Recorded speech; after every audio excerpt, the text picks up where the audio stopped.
This episode is brought to you by Shaw. Today we have another special episode brought to us from Shaw, our On The Move series, a special format where I leave my usual setup and travel across the UK to meet up with some good friends of mine. Last time you would have seen me sit down in Newcastle to have a chat with Nick Pope. But if you didn't manage to, make sure you go back and tune in. Today I'm on the move again. I've left Leamington and come down to London to catch up with none other than Caoimhín Kelleher. If you've been watching Caoimhín recently, you know that he's been at the centre of some incredible on-pitch moments, which I cannot wait to dive into.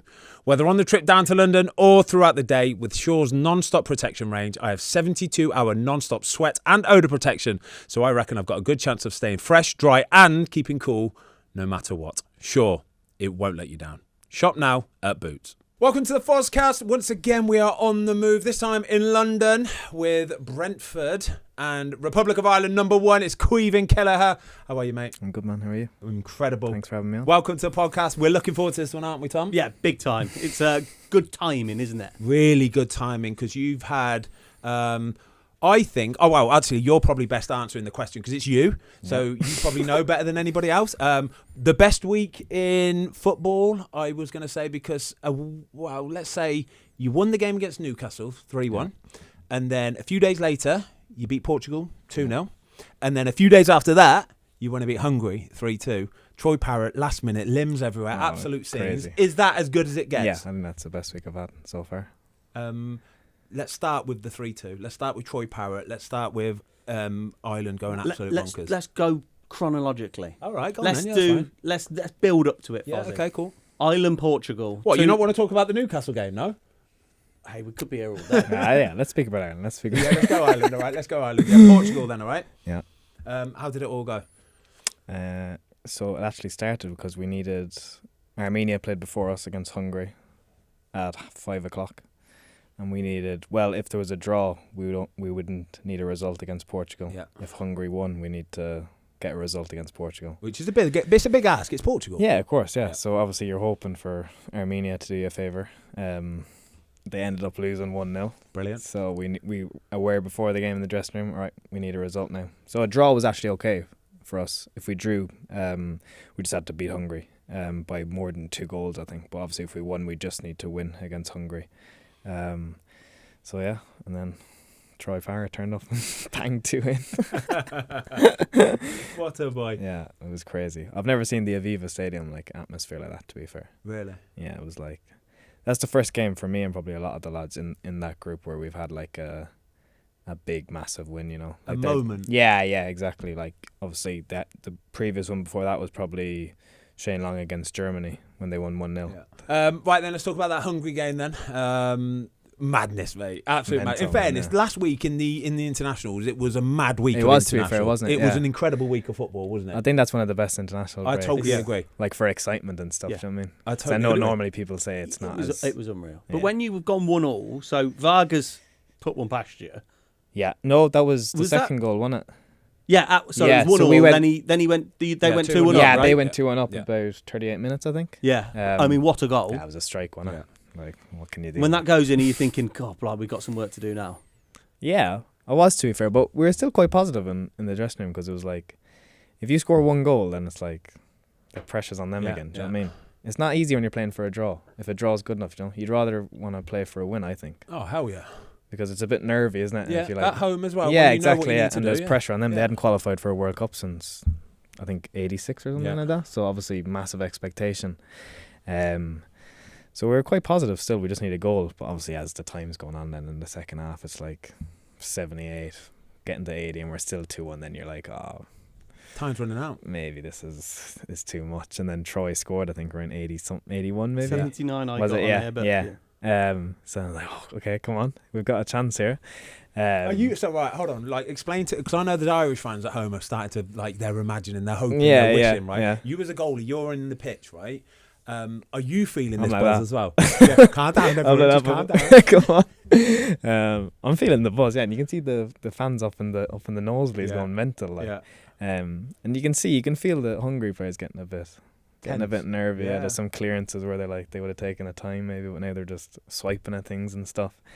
And then we got a chance. I think Johnny Kenny had a chance about 89th minute, and it was like, a ball over the top, and then it's landed for him. He's probably about 4 yards out, maybe on the angle, to be fair, but struck it really nice on the volley, and keeper's come out, spread himself, like made a massive save, and you're like, that's probably the chance. Do you know what I mean? That's probably the chance, and you're like, and it's 90 plus 5. We had a few long throw-ins, nothing come of them, and then it came back to me, and I just hoisted it into the box. Hold on. Right, I knew you were going to say this. It was one of those swipey clearances, though, wasn't it? The Hungarian. Yeah, to be fair, He swiped it out. You find yourself on the halfway line. Because when at that stage, everyone else has pushed up, so then you push up to the halfway. And I'm almost trying to maybe come up for a throw-in or a corner because it's the last kick. But so I was quite high anyway, and then he's just cleared it straight to me. On the halfway and line. It wasn't just a kick, right? So he said this to me earlier, right? So Tom said to me, he went, in fairness, it was just a boot into the box.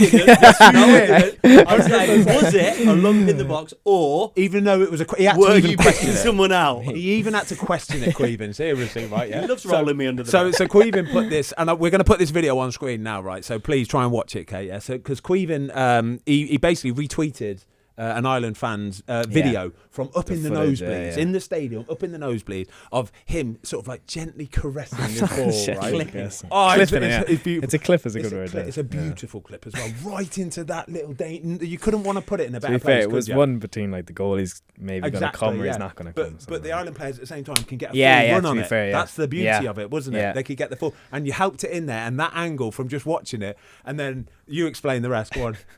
Yeah, then Scalesy obviously flicked it on, and Troy flicks it in, and then that's the first time I've ever felt like I didn't know like what to do with myself. Yeah, it was a weird feeling. I was like, normally I'll celebrate a goal, but I'm not like going crazy. But like, honestly, I think emotion just took over me. Really, just like, well, I would never sprint like that. Like I was sprinting, and then I just dropped to my knees. Like I'm not an emotional person like that at all. And I was like, what? Did you get your top speed for the season? Yeah. It's probably the highest of the season. It's the way you dropped to your knees. Yeah, that's what I mean. Like it's not natural, is it? No, that's what I mean. You didn't know what to do, did you? I didn't know what to do, and I was like, oh, I couldn't believe it. Like I still can't believe it if I speak about it. It's, like, it's so good, crazy, mate. And then we actually, to be fair, the ref played on after that. Yeah. Which is like, it's any horrible, chance, isn't it? Yeah, it's horrible because you're full of emotion. But you're like, if he shoots here, you're like, please don't shoot. I don't know how to goalkeeper. But the ball went in, they crossed in, they got a flick on, and then a guy volleyed it, got blocked, and then comes out to Dominic Szoboszlai not on the edge, but like. But you don't need it fall into him, do you? No, and he touches it perfectly, and I'm like, oh, here we go. And then he actually chips it, and it comes right into me, and then that's it. I'm like, oh my god, thank God. Yeah. So make sure you watch that video, please, everybody. And not only for Caoimhin falling on his knees and not knowing what to do, but look at the crowd. Yeah, it's cool too. You can see it, like the top. All you see is just a sea of arms. It's the best limbs you'll ever see. That's why they call it limbs. Isn't it? Unreal. It is. It's so good. It's a cool angle to It's so cool. It's so cool. And what about the post-match interview? So Troy's been interviewed, and it's like, I don't care where you're from, what country you're from, what nationality. Like, it is just it was beautiful. It's as good as it gets, isn't it? And he's like saying, do you know what I love about teams like yourself and like Scotland is that you seem so proud of like where he's from. He said, I'm so proud of where I'm from. Is that the sense that you all have in that group of players? It's like we all feel so special that we get to like play for Ireland, like, and everyone's so like patriotic and like loves it, like, do you know what I mean? And I think that comes across, like you say, when we play, and like, when we score that goal, right, it might only be to get in a playoff, but like it's lifted the whole country. Moments, do you know what I mean? It's like it's special, man. Like we'll never forget that, and like there's definitely that sense that it is like we all do love playing for a country. I don't think anyone takes it for granted there, and it's like. Yeah, every game is special for us, to be fair. You've got potentially a couple of tricky, well, very, very hard. We've tricky playoff games, but for sure. I don't want to be negative here, but let's say it didn't happen. Like you said, Ben, that it's moments. Moments, mate. That's it. Yeah, and any playoff's going to be difficult. You look at the other side of it; it's difficult, no matter what it is. You're in the playoffs. It's simple as that. But you got there, and for that night and for that moment, that's all that matters. No, you'll never forget that. Like, God, no. Like, in 20 years' time, it'll probably get played still on the TV, and like, it's one of them special Irish moments. Like, So yeah, it was amazing. Celebrations afterwards. So we actually had to rearrange this podcast. Why? We were supposed to do it like a couple of days after that win, and I got a text. And in fairness, mate, fair play to you. Like, I knew you'd probably been in a bit of a stupor because you'd had a good few days. But you said, mate, I'm really sorry. I'm gonna have to. No, actually, what you said was, which was incredible. You said, mate, we've been given an extra couple of days off. Yeah. We're gonna drink some Guinness and we're gonna play some golf, right? I could come back and do the podcast if you really need me to, if you've got everything booked. You really need me to. Yeah. I was like, no, mate, don't worry about it, mate. Enjoy yourself. You were Incredible nice scenes, mate. Incredible. So yeah, I was booked to go back to London, like from Hungary. Yeah. So with a good few of the other players, we were due to go back, and then obviously after the final whistle, everyone's like, "No, I'm not going back to London now." Like, why? Why? Like, so what did you do then? So we got in the dressing room, and then Nathan, the captain's asked, like, because they need to know who's going on which flight, and that's he goes, right, lads, who wants to go back to Dublin? And then like most of us put our hands up, and they're like, right, they can change it now, so we can all get back on the team flight that's going back to Dublin. So we all got on that then, and then landed in Dublin, then straight on the bus, and then straight to, like, they had like a pub for us. Just for us and like the staff and stuff, so it was nice, to be fair. And they had a little live singer. Beautiful. So it was perfect. Drunk. Yeah, it was perfect. That's lovely. Do you know what the funny ideal, like an ideal night. Me and Fozzie were chatting about it and said, "Oh, you've done well to get a couple of extra days off." And then Ben went, "Hang on a second. I used to play with Keith Andrews, Irish manager, Brentford." Okay, that's a bit of leniency there. That was nice, to be fair. Yeah, he's good with days off, kind of around after the internationals are around it, because obviously the lads who don't go on internationals, they get like 5 days off or 4 days or something like that. So he is good with us in terms of after the games. Like, we played on a Sunday, so he said come back on the Thursday, which was cool. So the question was then, before we started all that, is that the best week of your life? Yeah, for sure. As far as football goes, I think so. Far? Yeah. Like, I was saying it to my partner last week. I think it's definitely like the best moment I've ever had in a game was when we scored against Hungary. It was I swear, I was like, just for the emotion of it, and just like, I was even emotional after. Everyone was emotional after. I think it was just one of them special moments. It's amazing because Troy said, didn't he, in his interview, he goes, I'm not that guy. He said, I can't remember the last time. I think that was a lot of us. It's just like, it gets everyone, doesn't it? Literally, because I would be the exact same. Like, I would never, very seldom cry. Like, I wouldn't at all. But like, I don't know, something just overcome us after that. It was just like, I'll send you a few dog Instagram reels. They'll make you. No, cry. trust me, they won't. Trust me. See, Craig Gordon, same thing. So when he played for Scotland, obviously incredible result for them the other night, amazing, as well. See him after the game crying. It's nice, isn't it? That's cool. Big moments. That's what football's all about, isn't it? It's lovely that. Right. We normally do an icebreaker at the beginning of every episode, but we had to just go straight in for the good stuff, all right? So I need to know your 3 players that you've played with in your career that, if you did get into a bar fight, would have your back. Who are they going to be? Okay. First one, I'll go James McLean. Yeah, madman. Yeah, madman, but a very good boxer as well. Yes, he is. So he saw us do boxing training in the national team. Yeah. So he's proper boxer though. Wait, he's serious? Like, yeah. I think he wants to do like maybe some fights or something. Maybe. Story about James McLean as well. I forgot to say this one earlier as well. He come into training when I was at West Brom with James McLean, and it was when he was really into his boxing. He always used to say, "I want to do some white collar boxing." I want to do some white. I was like, "You're a mad mate."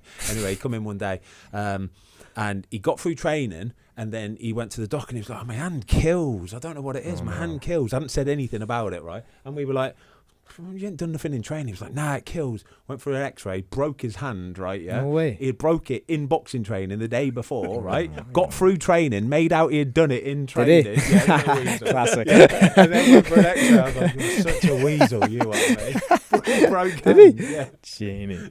Oh my god. Yeah, he's mad. But he'd be a good one to have. Definitely. I don't think I'd need anyone else, but I'll pick a few others as well. Yeah.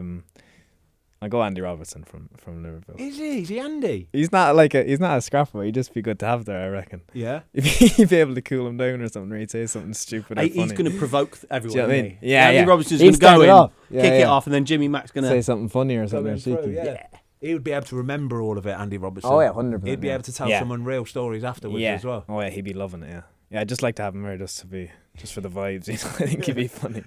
He's a good mate of yours, Andy Robertson, right? Yeah, he is. Yeah, he's good. Yeah. Obviously, I was quite close to him in Liverpool the last few years. I think we're into similar stuff. Irish and Scottish is quite similar, you know. So we kind of we got on quite well. But yeah, I'd have him in there, and then My last one. I'll probably go Darragh O'Shea from Ireland. Yeah, He's a hard man. He's a hard man. Yeah? Do you know what I mean? I kind of push him out and then I just like... Fade into the background. He's a little stocky, like, yeah, isn't he? Yeah. Blockhead. What's wrong with Dara? You were, of course. Yeah. He was the kid that came up through, and I love Dara. Dara's a great lad, like really good lad. Yeah, and actually, good lad, do you know what the career he's had? I'm buzzing for him as well. Yeah. 'Cause he never, like when I was there anyway, he was never really getting any chance. He was just a kid kind of thing. Yeah. He found it really tough going, and then he just sort of flourished. Yeah, he's really blossomed. There. I think he had a few loans that went really well for him, and then he came back to West Brom and captained them, didn't he? Yeah. But he's a hard man, like, do you know what I mean? He just heads everything. You can see his head, like, is like he'd be able to take a punch. You know what I mean? Yeah, it's good. I like that. It's good free. Yeah, that'd be my trade. Okay. Who did we have on the other week? Alex Oxlade-Chamberlain. He said Virgil, didn't he? Yeah. He went straight that's for a good Virgil. one, yeah. He just said he's just gone for sheer presence. Yeah, see, that was exactly what he said. Presence. Yeah. Just intimidation. Yeah. Does I've got a question for you actually on Virgil. Does he smell as good as I think he would? What Troy Deeney says all the time, doesn't Yeah, he? he smells He used to say on about the it all pitch. time. Yeah, he did, didn't he? He does, yeah. Even on the pitch, like, he just has that smell all the time. It's lovely, isn't it? In control of everything. It's that aura, though, isn't it? We did something with him at Melwood. Yeah. And he's definitely got that presence. Yeah, he definitely has that presence. You feel does, him. doesn't he? Yeah, for sure. Floats into the room. Yeah. Yeah, it's amazing. Yeah. This episode is brought to you by Shaw. Whether I'm standing my ground between the sticks, in the tunnel, or in an interview with Caoimhin, I know the one thing that I have to do is keep my cool. And with Shaw's non-stop protection range with 72-hour non-stop sweat and odour protection, I reckon I've always got a good chance of staying fresh and dry. When you have moments when you need to perform at work or at home, make sure you check out Shaw's non-stop protection range. Shaw, it won't let you down. Shop now at Boots. Caoimhin, right, it's been a big year for you so far then. You've been on the move as well. Yep. Obviously leaving Liverpool in the summer. Talk us through the reasons why, because I can imagine, having been there for such a long time, it was quite a big decision for you, right? It was a big decision, to be fair, yeah, but I think the timing was definitely right for me as well. Yeah. Obviously, like I say, I was there 10 years. Started when I was 16 at the academy and then all the way through. Probably about 5 years with the first team. But I never had any loans or anything like that, so obviously all my playing experience was at Liverpool, mostly the number 2. So yeah, to be fair, I think the timing in the end was actually right for me. It was hard leaving, obviously, because I've good friendships there and good people there, but in terms of football, it was actually probably an easy-ish decision, to be honest, because... Were you always aware that whenever you played for Liverpool, because you always did such a good job, right? Yeah. Were you always aware of kind of like the media fascination with, oh my God, he needs to be out and playing. He needs to be playing first-team football? Yeah, a little bit. Like, obviously, when you come in and you play well, obviously that's exactly what people say straight away. But the other thing, the frustration for me was when I see that, and you probably know yourself, is that people think it's just straightforward that I just leave. Do you know what I mean? Yeah. That I play well and then I just go into Liverpool and say, right, I'm going to go. I'm going, let me Do you go, know what I mean? that's it. And it doesn't work like that. That was more so the frustration with me. Like, obviously, of course, I want to be playing every week and I want to, but that's just not the way it was. But yeah, no, obviously, I like, it's hard as a number 2. You get a few games and you have to do well, or if you don't, you get pelters. But no, it worked out well for me in the end, to be fair, at Liverpool. Yeah, what was, so you spent a lot of your time with Alisson. What was it like sort of watching him? Because, like I say, I think you played 67 games in total for Liverpool, but you would have spent a lot of time in the Premier League, especially watching him do what he did. Did you learn a lot from him? Yeah, for sure, man, definitely. Like, I came up to the first team the year he joined, was my first full season with the first team, so I was lucky in a sense that as soon as he came, then I was training like every day with him.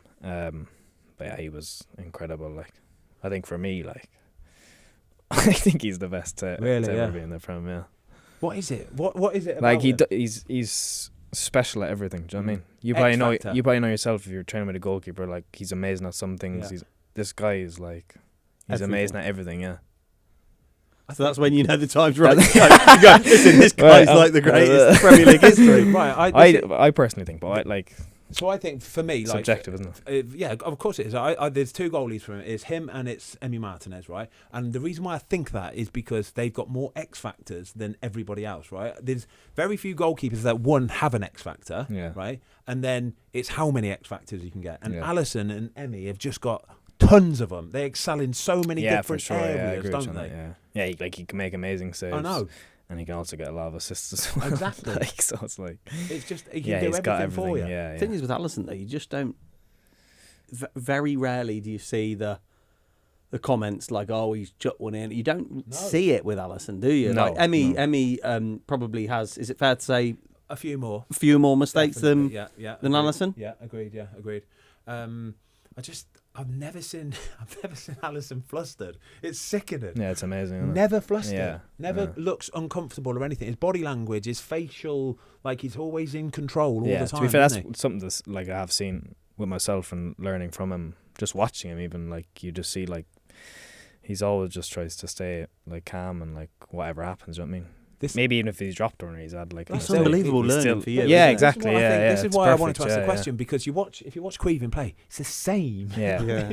Like always, like somebody said to me once, right, you look really tense in the game. You look like you're worried about stuff. And I was like, oh, do I? I've never thought about this before. I wasn't. No, but I was. I obviously was, right? Yeah. But I'd never thought about it before. And then I watch certain goalies and I think, yeah, they're in control, you know. Yeah. You can tell body language. And that's what I get when I see you. I'm lucky myself. Like, naturally, obviously, my personality is laid back. Like, but yeah, you look at him as well and he doesn't react, like, do you know what I mean? If he makes a great save, he'll just carry on. If he makes a mistake, it's carry on. It's all right. Do you know what I mean? It's just stay that level one. Like he's never too much up or too much down. You know. Yeah.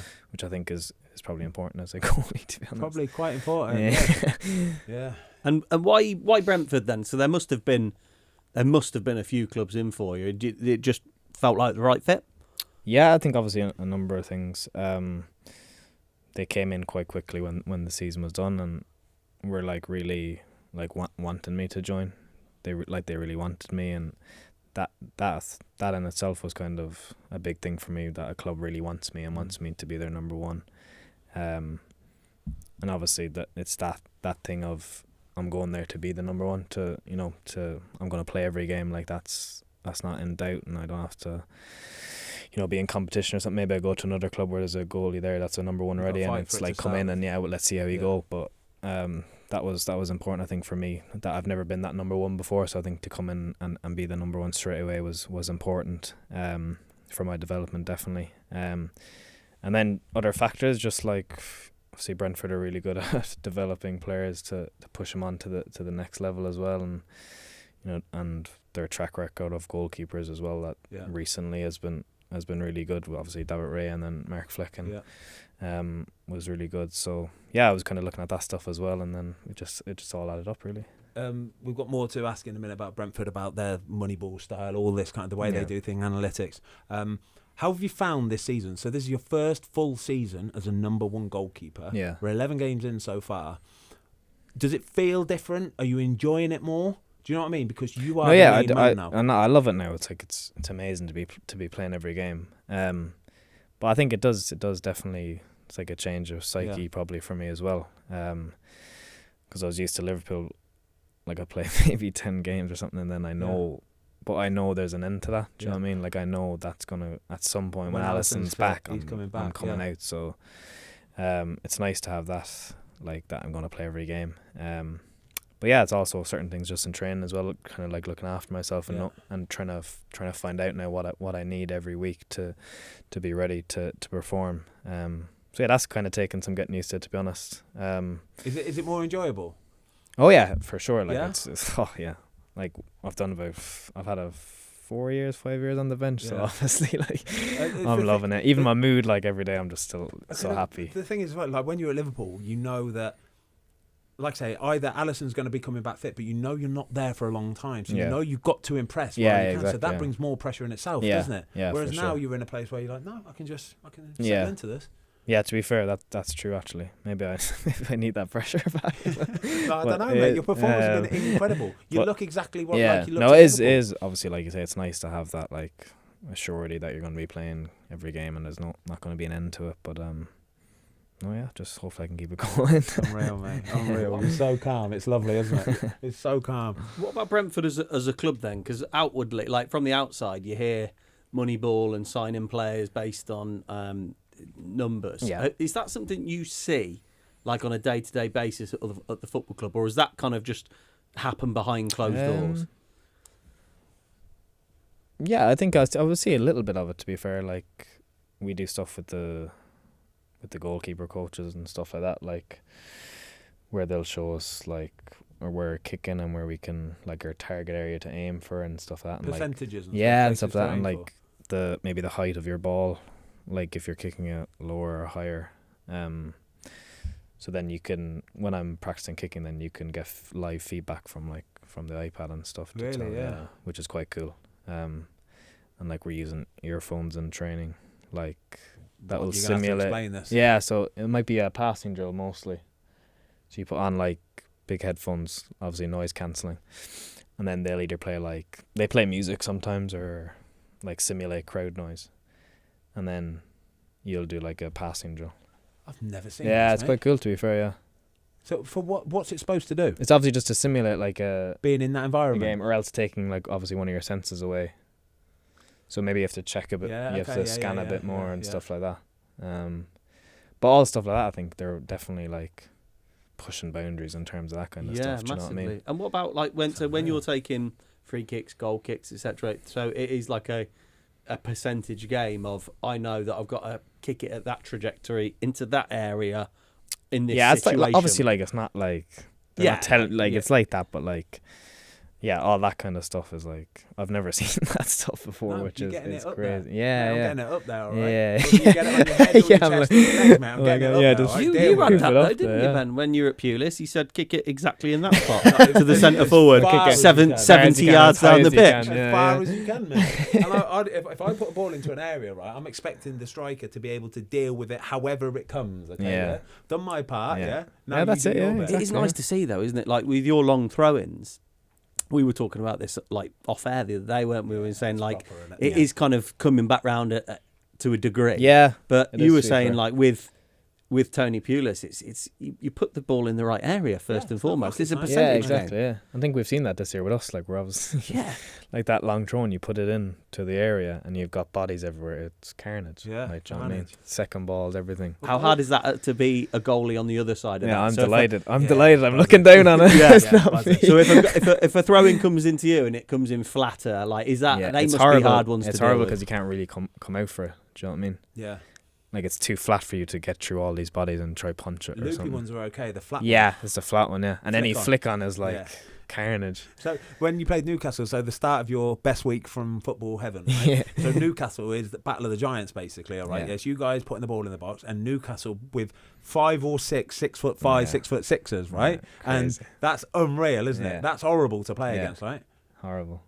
Like, sure, we got a goal off one of the throw-ins, but like, even giants like that, they're still kind of struggling to deal with that long throw-in. Do you know what I mean? You think they'd eat that up, but obviously they're used to just attacking it. Yeah, exactly. They're not used to the long throw-in. It's crazy. Yeah, and now you see so many other teams, like nearly every team has a long throw-in now.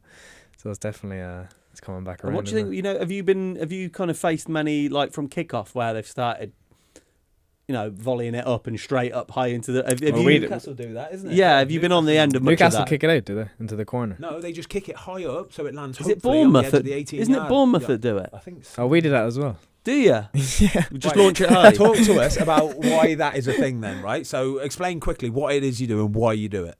So there's 2 on the kickoff. One player rolls it back. Yeah. And then the other guy like flicks it up and then volleys it. Yeah, as high as he can. High as he can, yeah. Where's he volleying it to? We're normally kind of like just off like the centre of the goal, maybe just a bit to the left or right.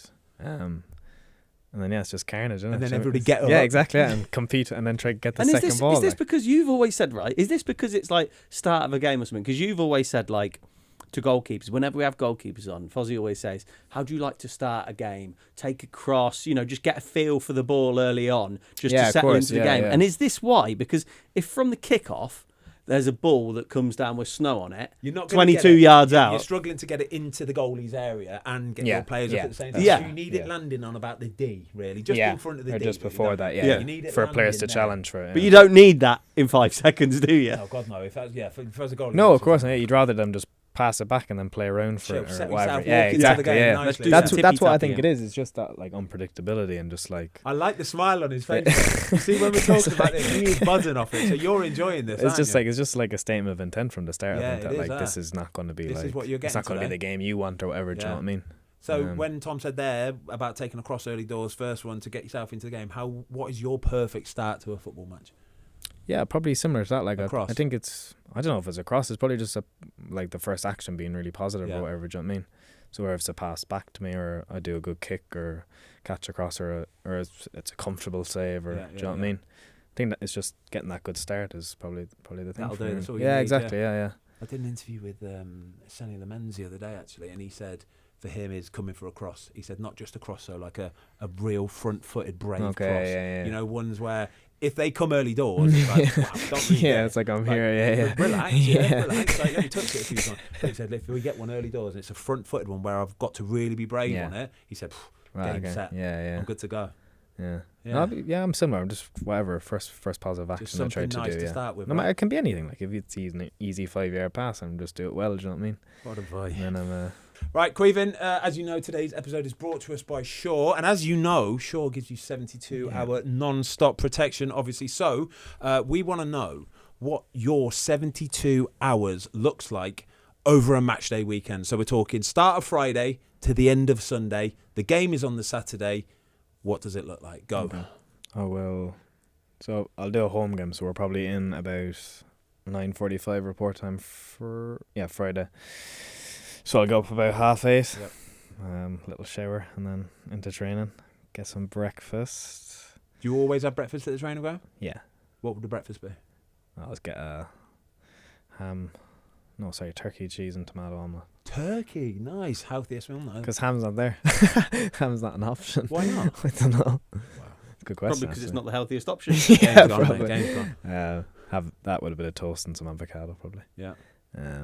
What were you the similar omelette? Omelette, yeah. You're a liar. Everyone goes for an omelette, don't they? What breakfast? I saw your video on your matchday vlogs, mate. Yeah, I used to watch your vlogs as well. Disgrace. Ketchup everywhere on it. Yeah, and I hate ketchup. Did you watch them, the vlog? Yeah. I've been a day oneer, by the way. Have you? Yeah, I swear, yeah. Subscriber from day one as well? No, not a subscriber, no. Come on. Or maybe I am. Maybe I was. Better be. I don't know, but I remember you used to do it, didn't you? Friday you come in on the Friday and then you'd have the hours, bus mate. and then you have the... Hey, we got that, Your weren't crumbles look nice, man. Your crumbles crumbles look... Yeah, they look good. Do you know what? Well, look, I'll give away some of your secrets now. When I used to go to bed on the Friday night, remember you used to take you can't give away secrets, mate. Okay, we're going to leave it there. No, we're not. We're going to give away a secret. Give away the secret. So he always used to take his dessert to bed with him. Yeah, I remember. You'd video it, and then you'd be like, right, I'm going to get something on my laptop or something. Yeah, I'd say I'm going to bed now or something like that. Yeah, and I'd be like, oh, dinner was great. Gonna take my crumble to bed. What I'd really do was take my crumble back to my room, put it in my room, end the vlog for the night there, and go and get another. Go back downstairs. No, we'd all just play poker and stuff. Oh, would you? We could play poker. Okay, right, got it. Deceiving the viewer there, like. And you didn't have the crumble. No, I wouldn't. No, you definitely had the crumble, did you? No, sometimes I would. Yeah, to be fair. Right. Anyway, come on. Back to tangents. I'm buzzing that you were a day one. Yeah, but day one, yeah. So I'd have my breakfast and then into the gym. Like it's a -1, so I wouldn't do much in the gym, just like a bit of stretching and whatever I need to get going, and then we'll have a team meeting for about 15 minutes. That's about the opposition, about the team you're playing tomorrow. Yeah, right? So it's like kind of name the team, our team, and then a little bit about the opposition, and then what we're going to do in training, and then that's it, and then we'll go out early with the goalkeepers then, but we'll do our own goalkeeper meeting before we go out as well. For it's only 2 or 3 minutes. It's just in the boot room where we get changed, so it's just reminders of what we're expected to face tomorrow.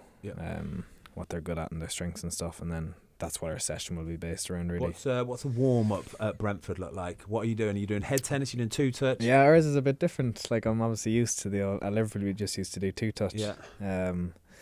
Now it can be anything. We play we'll play volleyball sometimes. Really? Yeah, we'll do 2-touch, but you have to it'll be with both your hands. You have to hit up and then do a double clap and then hand to someone else. So it's never straightforward. 2-touch. Yeah, that's what it is. Yeah. on a Friday morning, you're like, boggles you. That's, some goalies I know, mate. That will boggle right over their head. That will. That's what we do, yeah. And then we'll go into our session. Then it's not long on a. Not nothing major on a Friday. Nah. You look after yourself, don't you? You do a few reps, but just short and sharp, really. And then after that, I'll go get some physio when I come in. Then just get a rub or whatever. Then I'll go have my lunch. A bit of pasta maybe. I like pasta on a -1. Then I'll do ice bath in the sauna, and then I'll go home then. So no hotel, sorry. No hotel. No, not at home. Sorry, not in a home game, no. We can stay at home, which is nice, to be honest. We started at Liverpool last year as well, but previous to that with Cop we were always in a hotel. And then Slot had you staying at home. Yeah, he changed it. Yeah, okay. Which was a big change. Did the lads prefer that? I think so. Yeah, most of the lads. Yeah, like some lads still obviously prefer. I think they obviously if you have kids and stuff, maybe they prefer getting away. Yeah, and getting their night's sleep. So that was still an option, but most of the lads still chose to stay at home. Yeah. So yeah, we're stay at home at Brentford as well for a home game. So yeah, I'll go home then and just chill out, to be honest. So this is an interesting one then. Saturday morning, okay. So kickoff's at 3:00. Yeah. What time are you leaving your house to get to the stadium? 3:00. It'll probably be a 11:30 report in and around that to the stadium. At the stadium, yeah.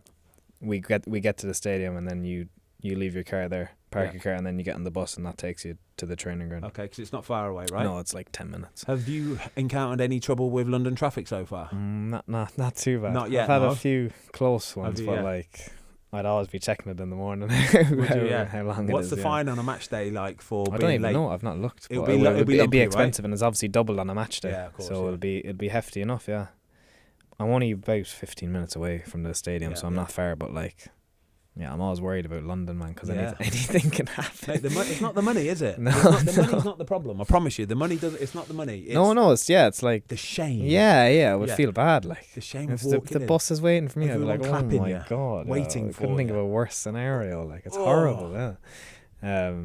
So normally 11:30 probably report. So I'll wake up about 9:30. Yeah. Depending. Sometimes I wouldn't have breakfast. Sometimes I might. Just something small maybe at home. And then obviously pre-match when we get to the training ground, we have pre-match, and then we'll have a team meeting at the training ground, and then we'll bus to the stadium. What's a pre-match meal for a Premier League game look like? I don't like to eat a lot, you know. I know you were a bit different, were you? I used to just make like sarnies and butties. I was I'm just a little bit of pasta, like standard pasta, tomato sauce, a bit of chicken, a little bit of toast maybe.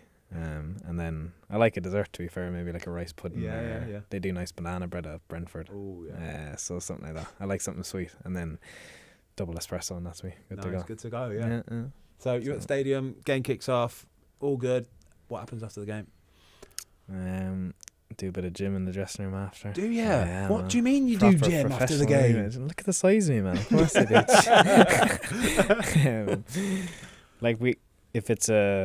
If it's week to week, obviously Saturday we play, and then we'll probably be off Sunday. Yeah. Do you know what I mean? So it's like a good window to get your gym session in. Gym stuff in. I think you had a tendonitis. Yeah, I have that in my left knee. So annoying, isn't it's it? the worst thing ever. Yeah, but obviously what I need is like to put some good strength through it, like lower body strength. So we'll do a bit in the changing room after. They have like weights and stuff ready for us. Like most of the lads will do stuff.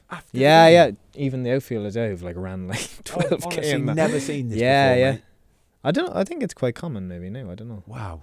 But yeah, most of the starting 11 will be in there, and obviously the lads who didn't play will be doing running. They'll do the runs, then they'll come in and they'll do a bit of gym as well. So.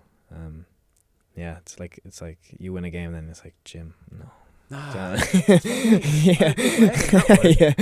It's not ideal. Like modern day football. I know. Honestly, I'm glad I'm retired. That sounds miserable. It's like well You'd done. be down that's the pub, right. mate.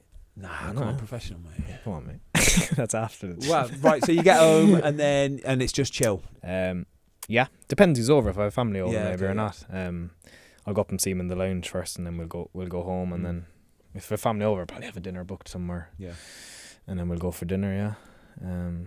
And it's kind of nice if you win, you watch match of the day. If you don't win, you don't watch it. You know what I mean? I ain't putting no Twitter on, no Instagram on, exactly, no nothing. We're all the Otherwise, same, right? Yeah. So it's either match of the day or not. And then, that's it. And what does warm down look like for you? On are you in Sundays after a game? Just depending. Sometimes we are, sometimes we're not. If we are, it's quite chillax, to be honest. We'll be in a bit later, maybe 11 p.m. or a.m. And then you come in, you have your breakfast, and then you'll do your recovery, which is like... You won't go out on the pitch, no? No. You stay indoors? Yeah, we stay in. Well, to be fair, they do a walk at Brentford. Yeah. Like, we'll do a little walk around the pitches. Yeah, they're nice to be fair. Yeah, nice. It's quite good, isn't it? Yeah, and like, the good thing at Brentford is what they do is, which is nice. They get like a coffee truck in on like recovery days, which is cool. Yeah, it's really good. It's a good idea. You're a coffee guy, aren't you? Yeah, I like coffee. I can tell. I can tell. Coffee guys. Cool. Do I look tired? Yeah. When he said double espresso, I was like, "That's my guy. He's a coffee guy." Yeah. So and that's your mic's cool. Just dropped down, hasn't it? Yeah. So yeah, like the lads will go get a coffee or whatever, do our order, and then we'll go for a little walk to start the day. Mate, that's class. And then you come in and you get your physio rub. They do a bit of yoga and stuff and stretching, and then do like your sauna and your ice baths. Sounds lovely though. That does. I find it quite boring, to be honest. Yeah, it is a bit boring. Yeah. If you're going in, you want to do something at least. Yeah, okay. You do. You want to do something. It's nice though. How have you found Keith this season? Keith's been amazing. It's a lot of eyebrows were raised. I know Keith. I played with Keith. Love Keith to bits. Great guy. And I knew that he would do a good job because that's why he is. He's driven. He's so driven as well. For sure, yeah. So how has he been for you? Yeah, like I've been the same. I've known him since, so he was my 21's assistant manager about 6 years ago at Ireland, sorry. So I've known him for about 6 years, and like you say, I knew him as a person. Like he's such a good guy, and he's so driven, like you say, he's determined. So I actually met him when I went down to sign. Like he kind of did a lot of the, like not on purpose that he was going to get the job, but just because of the Irish connection. I knew him so well already. He kind of showed me around the training ground and all that. So I was actually buzzing when he got the job. Then what was that like at first? Because obviously you've signed for Brentford. Yeah. And then Thomas has gone. I'm going to go sign for Spurs. I was like, I'm not that bad, am I? And you kind of look at my thinking, hang on a minute, what is going on here? No, but to be fair, like, and like you've alluded to earlier with Brentford, it's like, even if I knew if he left that, they're going to get someone of similar ilk in or whatever, or someone who knows the club There's already. a succession plan. Exactly, They're not a kind of club to do rash things or whatever. So no, once it was Keith, then I was actually buzzing. Like, and yeah, it's been great. He's done really well, and he's stayed the exact same as he has been as a coach now that he is a manager. Do you know what I mean? He's not changed like one bit, which I think is cool. Nice, to be fair. So yeah, I'm buzzing, and he's doing really well for him. Yeah, nice, mate. It's lovely that. Yeah, we've got a little teammate section for you here. So we've got a few Brentford players, a few Liverpool players for you. Cool. And just a few words on each, if that's okay. One of my favourites here, Michael Damsgaard. Oh, he's a baller, man. I'm so glad you said that. Oh, I mean, I could see it. So good. Like, I knew before, like, how good he was. Like, he was really good. But when I come and seen him, like, in training up close, I'm like, this guy's ridiculous. He's a footballer's footballer, do you know what I mean? Yeah, it's true. Yeah. He's so nice to watch. It's the way that he's understated with it all. Yeah. Doesn't go singing or shouting. Oh, no. And he's like that, like, as a person as well. He's so just, like, relaxed. And you just, appreciate them players more, right? Yeah. Oh, man, he's magical. Like, he can do some magical stuff. And just the build of him as well, do you know what I mean? Yeah. That's why I like him, because he's not fit, like, he's not an athlete, like, do you know what I mean? Yeah. It's just pure footballing ability, which is class. Yeah. Like there's not many of them these days. No, do you know what I mean? There's not. What I like about him is when he kind of gets towards the other box and that right foot opens up and he's going, right, this is going to go in the top corner here, and there's nothing you can do about it. Yeah. Igor Thiago then as well, striker. He's on fire. He's on fire, apart from last week where we had last minute penalty and absolutely dollied one. Happens, doesn't it? Yeah. He scored a penalty before that, so it's always hard. You're doing two penalties in a game. It's kind of tough, but he's been unreal, hasn't he? Yeah. Like, yeah, he's such a good character as well. He's like lively. He's been really welcoming to me since I've joined. And obviously I know now from speaking to him, he had a really tough time last year with injuries and stuff. So this was kind of like, he was almost like a new signing for us. Like, this is his first full season now. And yeah, he's not done too bad. Like. Yeah, he's new signing for me as well. He's just made himself. Is he in Fozcast? Is he in the old Foster FPL? He's just made the team. Is he? He's just made the team. Good value, mate. I think he's only 6.5, is he, or something like that? He's a good shout, actually. No, he's second top scorer in the league, isn't he? Yeah. Well, I think as day of recording this, he's got 9, hasn't he? Yeah, unbelievable. Right, next player. A legendary, mythical, like, legend of a man who we have to get on the Fozcast one day because we just hear amazing things about Jordan Henderson. Yeah, do you want me to ask him to come on? Yes. Oh, yes, please. Yeah. Fantastic. I wasn't getting at that, but yes, please. Nah, he's amazing. Yeah, he's a legend, like you say. Like obviously at Liverpool, he was like him and James Milner were the two guys who really set the standard. Like, and even for me coming up as a young lad, to have them as like a, you know, to watch and to role models. Yeah, exactly. Yeah, to how you go about how you're a professional and how you go about the whole thing was like, yeah, brilliant. And I'm buzzing now that he's with us at Brentford. Like, yeah. How mad is it, right? Jordan Henderson, yeah, like he's doing it in Brentford now. He did it at Liverpool, same as James Milner, where you've got these big international superstar players, right, massive names, yeah, and James Milner and Jordan Henderson are running around telling them what to do. Oh, running the show. Yeah. Running the show. Like everyone, telling them where to no be. one would dare put like a foot out of line. Do you know what I mean? It's incredible, isn't it? It's like, but that's on the pitch as well, though. They're like, obviously, when you're surrounded by the stars of Liverpool, people don't like obviously know, like Salah scores in the top corner, but you don't notice the pass that Henderson's played or something like that. Do you know what I mean? So obviously, like, you're not going to get that respect unless you're a good player on the pitch as well. So I think people don't like, not that they don't think he's an amazing player, but like I think they take for granted how good he is on the pitch as well. We say that, don't we? As a physical player on the pitch, how good he is. Yeah. But the other thing is as well is like you just said there, but you hear about the, you know, great to have around the place and all that nonsense, which is nonsense. But it's like how influential he is to the young lads coming through. Like, you've seen it, you've both seen it. If you're a 17, 18-year-old stepping up to the first team and you've got Jordan Henderson, because you don't have many anymore. That's how you do things, you don't isn't have it? many like that anymore, obviously, it's probably like that old school kind of style is probably dying out a bit, I think, for sure. So yeah, to have two of them at Liverpool was. Do you know what? Really interesting, actually. Do you know what COVID showed us? Right. So obviously, when we got back to playing and we were playing behind closed doors, we played Liverpool at. You might have actually been on the bench for that one, actually. I think, to be fair, and with no fans, was it? Or no fans, right? Okay, yeah. No fans, and Jordan Henderson, right? You could not. All you could hear was Jordan Henderson shouting. Really? Shouting. He dominated the game, mate. Honestly, he was telling Trent, he was on Trent like you would say, but he was just bullying Trent. Like, get back. And I'm thinking, mate, honestly, like, it's but amazing, everybody, isn't it? like, they're not turning around and looking at him and giving him a glare or anything as if to say, shut up. They are listening to every word and just listening to his instructions. It was phenomenal. But even that, I think, is a skill, is to be able to. I wouldn't be able to like tell everyone where to go and what to do, and also focus on myself and be like to a good standard myself. Do you know what I mean? Where I think he has the ability to tell everyone to go, and he also can do his own job. But like, yeah, even for us, he's so important in that way that he keeps us on our toes, or like he's not afraid to tell someone to liven up in certain terms. You know what I mean? I think sometimes as well, which you need. Like football fans think that all the players know exactly where they need to be at every single given, any given moment on the pitch, and actually that's not the case. When we had, it blew me away when we had Ben's old gaffer on. We had Tony Pulis on, and he said that when he had Adama Traore, he used to swap him in the first half and the second half so he could talk him through the game. He'd make sure he was on his side, so he could basically be on him for 90 minutes. And I was like, no way, that's not a thing. Yeah. It's incredible, really, isn't it? That's James McLean. He did the same. James McLean would just switch off, right? Yeah. And so when he was on his side, James would be like, for God's sake! And he'd pull him over. Come on then, James. Oh, it's horrible, it was. Horrible. He is good for that, and getting everyone into position and that. It's important, like, do you know what I mean? Because lads can obviously switch off and stuff, and he's on it for the full 90 minutes. The time, like, to have that energy, of course, and that ability to be able to give to everybody else and for himself. Yeah, exactly, yeah. Special. No, there's not many. Very good. Got some Liverpool boys now. Trent.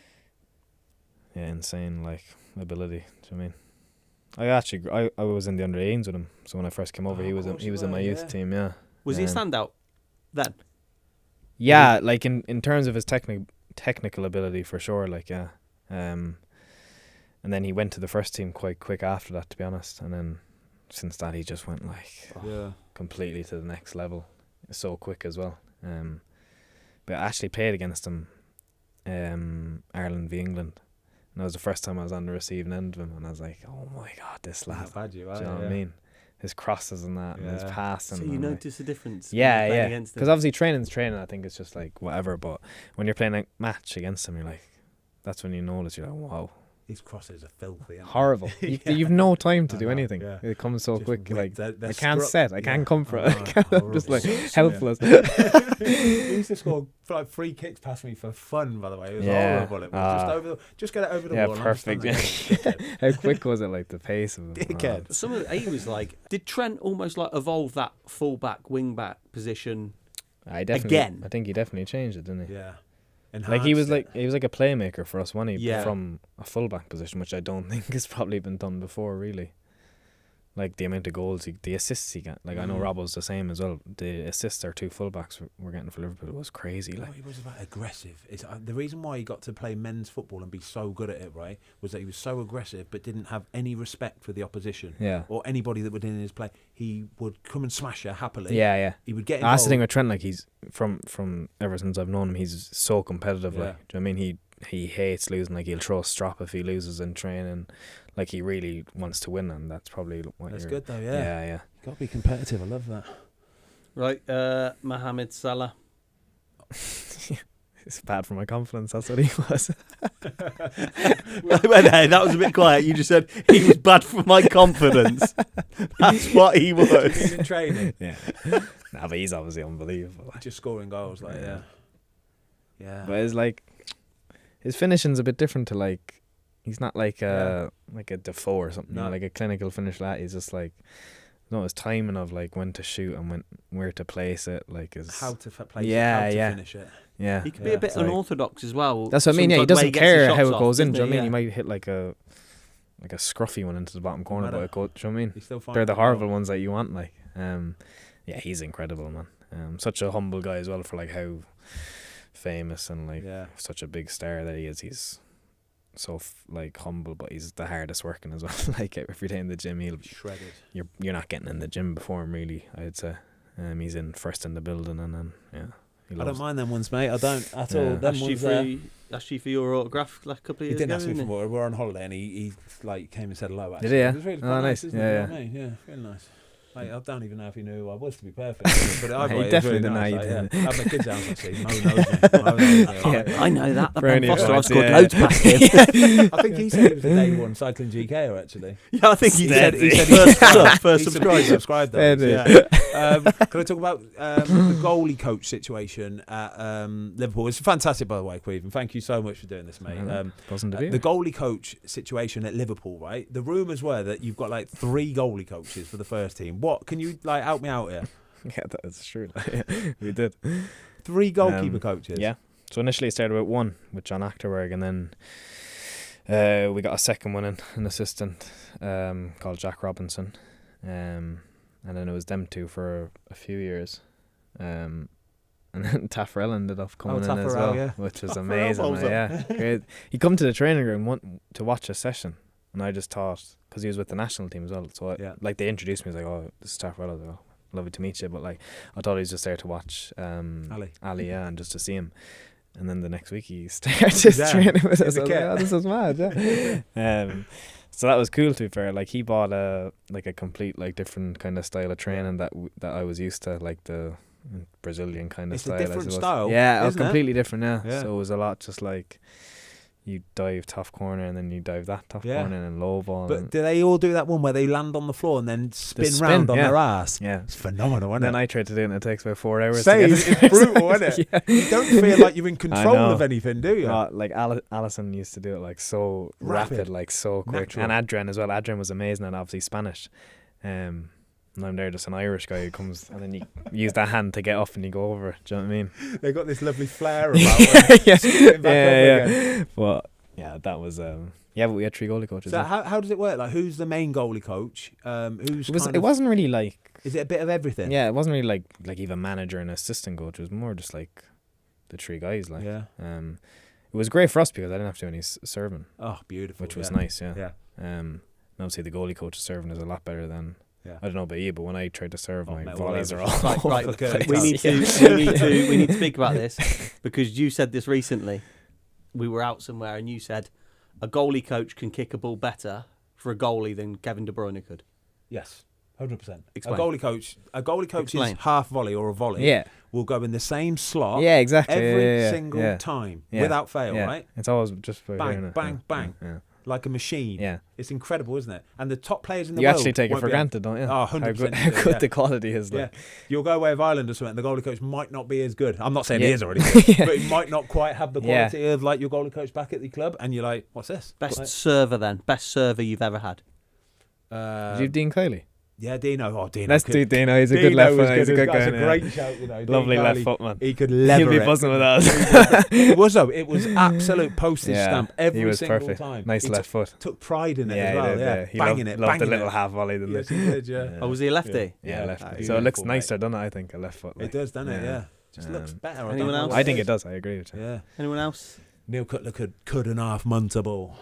He could munter ball. Smash it like. Oh wow! Really? I mean, smash it. He's Sunderland goalie coach now. He would smunt it. But I honestly think so. I remember back in the day we used to do when we was with England, right? Paul Robinson was was with the team at the time, and the goalie coach at the time was Ray Clements, and he was like he never really served a lot. So it was just you guys. And so it was just serve kind of each other. rotating or whatever, and you'd have one goalie would serve, and it'd be like a bit of a milky volley or whatever. Yeah. But then Paul Robinson, every single time, volley. I think he's trying to break my fingers half the time, right? I think he's just trying to get me out of the way or something, and he would just munt every one. And I'm thinking, Jesus Christ, nearly him in the face again, and nearly him in the face again. But what I used to find was I loved that. I got to love that, and I was like, I really like this. Like the faster it comes, the better I get. Yeah, with it's it. probably better. You get sharper. Yeah, for soft it, when you're like. But then you've had goalie coaches that would throw it. Yeah, I don't enjoy the throw. Yeah, I used to watch your England ones. Yeah, when I was like 11 and 12 and 13 and that with Watto. Yeah. Watto, yeah. And Joe Hart. It would be you, Hart, and Forrester maybe. Yeah, Fraser, big Fraser. Who else would it have been? Would Jack Butler? Oh, John Ruddy was there sometimes as well. Yeah, absolutely. But the sessions were class. Like it was good. Like proper insight. Up and down. He used to do top corner, didn't he? Yeah. Would that have been Watto? Yeah, Watto. That was Watto was he was a brutal goalie coach for the world, honestly. No, I mean good. Like he was incredible. He was horrible at times. Was he? Yeah, what kill you like? He was so good, right? That if he kicked, he could kick it hard as well, right? Yeah. So he would kick it hard, and if you caught it and you know, sometimes you catch it clean as a whistle, you're like, oh, that was unreal, and you feel it's unreal. But sometimes if your hand's just a bit up there or something. Oh, he'd be on you like? Oh, he'd be on you. Oh, would he? He would see that, right? And he would go, saw that. Would and he? I'm like, dickhead. It's still clean though, right? It's still clean. Yeah, it's but caught it perfectly. It's nice, isn't it? Yeah. When you get a nice little group of goalies like together, like you're seeing, you know what it's like at Liverpool, like at Ireland. You get a nice little group of goalies and you all push each other. It's a lovely feeling. It's class. Like, the competition. Like no one wants to drop a ball, do they? Competition, always a competition, isn't it? For Everything. Sure, yeah. Oh yeah, exactly. Yeah. Like we do it at Brentford where we have like we'll have like a scoreboard, and then it'll be like if we have 4 goalkeepers training, it'll be like 2 against 2, and then we have a scoreboard, and then whatever drill we're doing is like, so one will be in goal, and then there's one defender for whoever he's with, and then 2 of us are attackers trying to like score rebounds, and it's carnage, man. Ruthless. Yeah, like carnage. Yeah, like it's like. Crazy. Like if someone spills one, there's bodies just flying everywhere. But it's that competition. Like it's great. It increases like the level for sure. Like of like your training and for sure.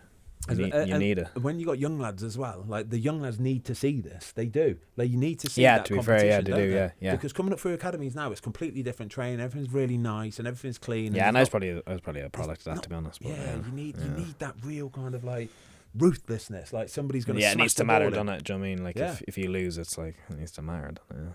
No, you need to. I like it, mate. Brilliant, absolutely brilliant. We can go on to some quick fires. Yes. Favourite movie of all time? Jaws.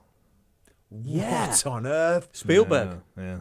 That was made before you were born, I think. Oh, wait, Jesus. It was made before you were born, I I'd say. I think it probably was. It's 1975, yeah. Oh wow, are you a big movie guy then? Oh, yeah, I love my movies, yeah. Come on then, what else we got? Movie in the bank. What's movies? What you want, like? Well, just some of your favourites. What kind of genre are you going for most of the time? I like deep dramas. Wow. My missus always gets on to me like when I'm picking a movie because I'll pick like a deep one. Do you know what I mean? Not an easy chill rom-com. No, not like. I don't mind them. There's a time and place for them, but mostly if I'm searching for a film, I'll look for like a critically acclaimed one or something. You want to get emotionally invested? Yeah, I like to see the acting, like, you know. Yeah, okay. You appreciate a good. Anything you've seen good lately that you've enjoyed? There's a movie called Train Dreams on Netflix. It's just come out. It's with Joel Edgerton. He's a lumberjack, and it's just kind of going through his life and kind of. Queven, you're the man, mate. Right, honestly, you got it. It's a good watch. It's a good watch, man. I think I probably know the answer to this, but if you're having a night out, what's your tipple? What's your first drink of the night? See, it depends if I'm in UK or Ireland. All right, you're in Ireland. You're in Dublin. Guinness. And then if you're in the UK, over it, different. I'll probably go gin and tonic. Like, yeah, nice. Who does it better, Irish or the English? Guinness. Come on. Look at me there. That's offended. Don't Next you question. What is the one thing that bothers you way more than it should? Not doesn't have to be football. What bothers me? Oh, we had one today on the way down here.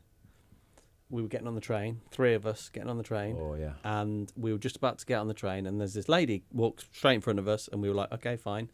And Ben went, oh, after you. And she went and took this table of 4 By to herself. Even though she knew we were a 3 together, and we had work to do as well. We were doing all sorts of bits. You and were bobs. raging. I wasn't raging. You were. Did you play into the table or did you? No, we didn't. Try We find went somewhere in else. Yeah. We cowered off. Yeah, we didn't say a word either. Yeah, we just went off like good boys. I've got a mad one. Go on. That's only recent, like since I've moved down to London. It's in the house I'm in. The toilet. So when you lift the lid of the toilet, it covers the Press a button. flusher. Yeah. And it drives me insane. And it flushes just... No. No, it doesn't flush, but I have to move the lid to press the flusher, Yeah, and I'm then with you. That's it annoying. drives me insane. Yeah. There's a toilet in there. As I say, In this building. Where is in it? there that does the same thing. Send him in there. Send him over the Promise you edge. it does. Because you don't want to be touching the toilet it's seat, really, annoying, do you? yeah. No, Yeah. You don't? no. But it's the main lid. You know what I mean? The Yeah, I know what closer you mean, one. the top lid. Yeah. That's does my head in. Yeah, it's bad. It's a They haven't thought stupid that one one, through. but I like no. that one, mate. That's a good one. This I've got a is- whole list in my thing. We're going to do a podcast, Add it right? to the list. Because every time I run into something that just does my head, and I think, what is it? I make it in the little list of my notes, and I've got some real quirky ones. Right? We're doing a podcast with Marcus Bettinelli because he's got a big list as well. Really? Yeah. I think it'll resonate with a load of people. Yeah. I promise you it will. Because I think everybody actually sees these, but they forget about them. So anyway, what will a 45-year Caoimhín Kelleher be doing? God. I don't think I'll be involved in football. At all? Currently, probably not, no. How old are you now? I just turned 27.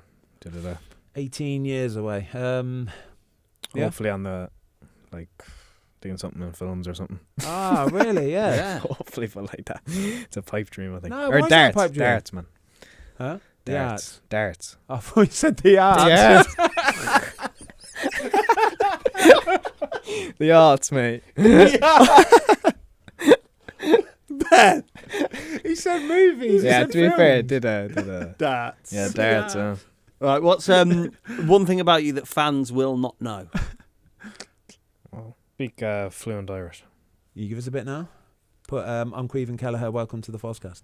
Smisha Quickfire Questions, foil to Rokedy on podcast. I don't know podcast because it's a bit of a new word in it. Is it? Yeah. So they haven't brought a word out for that I yet. don't know, they probably have now, but I've left school like about 12 years That's ago. unreal, isn't it? Brilliant. Class. That's unreal, mate. Yeah. Who's your best friend in football? Maybe Andy Robertson or Connor Bradley were the two Nice. I got really close to. Yeah, nice. What's your gym song? You like last rep? Gym or song. I've got last some kilometer? mental ones. I've got German rock band. What are their name? A German Do you know rock them? band? What's their name? Can you look up? Yeah. Du Hast is their song. Du Hast. Yeah. I think I might have heard of this. Oh, what's the name of the band? I've forgotten now. It's just open Start spot. with an R. I'll have a cool Ramstein? Ramstein, yeah. That's like if I'm lifting, like. Is that a heavy song? It's heavy metal. Like. Is it? Yeah. Is it? It's like long hair just going like that, like. Banging. Yeah. Have you ever heard the song, what's that System of a Down song? I don't know, but What is it? you were going mad on it in New York. Chop Suey by System of a Down. It's a banger. Heavy Really? banger. Yeah. Shouty, screamy kind Yeah, of yeah. like angry one. That's my version of your... That's what I like in the gym though. Like. Yeah, a bit of I don't like yeah, that. Like, get you know, me lads angry. play the rap stuff and that. I'm like, okay. Yeah. I need energy I'm if with I'm in ya. the gym. Do you know what I mean? Has he got words that Du Hast? Yeah, it's just Du Hast. How's That's it about it. What about the player you would most like on your team in a quiz, like a general knowledge quiz? I'll go Nat Phillips actually. Yeah? Yeah, he's very clever. Yeah. Is he at West Brom now? Is that West Brom now? Yeah, he is, isn't he? Yeah. He's extremely clever. Yeah. Who wouldn't you want on your team? Oh, here we go. This is the question I want. I'll go Keane Lewis Potter from Brentford. Just for, Good job he's good at football. Kind of one of them. it's just for banter. Mate, that was incredible. Yeah, well done. Thank you so much. That's good, lads. Enjoyed that. Thanks for making the effort, because I know there's a lot of Thanks traffic outside. Well done last week. Hope it all goes well in the knockouts as well. Appreciate it. Caoimhín Kelleher, up the Fozcast. Up the Fozcast. Thank you very much. Thanks everybody for watching. We hope you enjoyed the latest episode of the Fozcast. Don't forget to give us a follow on Spotify. Up the Fozcast.